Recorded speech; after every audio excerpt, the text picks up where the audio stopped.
was three things. I came down here. I wanted to see how Coach Beamer operated. I want to see how Coach Luke Day operated, and then Coach Teasley and Coach Atkins. And, you know, once those three people checked the boxes, which happened in the first 10 minutes I was down here, I knew this was the place for me. I think July 8th.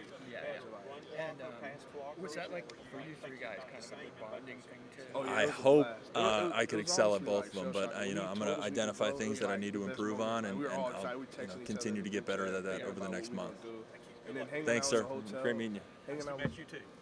What up, Mike? How are you? Good, man. I mean, being able to be up here back in the spring, right? It has to be from an accountability standpoint because you're someone that has plenty of experience. You're a natural leader. I'm sure when you got up here back in January, February, you're kind of walking on eggshells. Honestly, I was kind of excited because it's more like I said, you are the natural leader.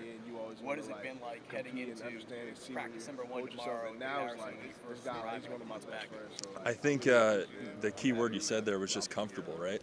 I've built relationships in the 6-8 months that I've been down here already with the group of guys that's here, and we have a real solid core of guys here that want to get better and want to continue to grow their game. And so when you have guys that have alignment in their vision, it's easy to get along, and it's easy to accomplish things that you want. What is this camp like for you, or at least heading into this camp compared to last year, right? I mean, you're heading into the SEC, and you're one sleep away from being able to get that first practice under your belt. The nerves are always there because you know what you're going to go through the next 3 weeks is the toughest portion of being a football player. But I'm excited for it. And like I said, we have a lot of potential in the room, and you continue to get better over the next month, and you take the biggest jumps during this time. So I'm excited to see how it pans out. I've talked with Lonnie Teasley about it. I feel like from a talent standpoint, you guys have plenty of it in the offensive line room, but there's just unproven talent because you guys haven't worked together.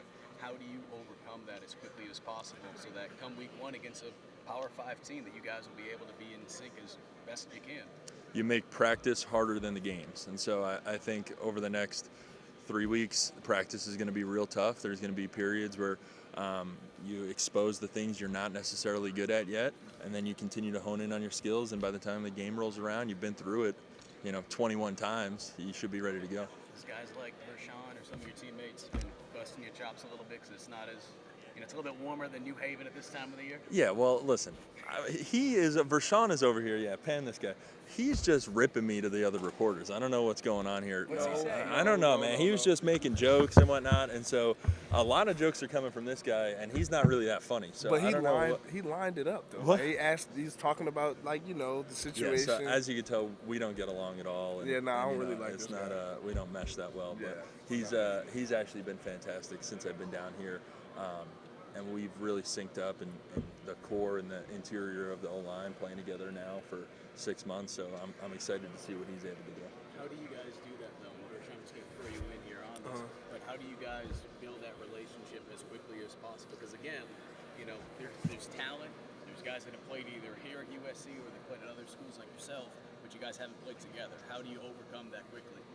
I think it's just spending time together. Like me and Nick, we spend time together. We went on trips together. We've been to Dallas, so just being around each other more than usual. Like I see Nick more than I see a lot of my family members all the time. I talk to Nick more than I talk to all my family. So just being around them a lot just builds the relationship and helps it grow faster than what you would expect. So that's what we did. Put a lot of time into it. Awesome, man. Appreciate it. Enjoy it tonight.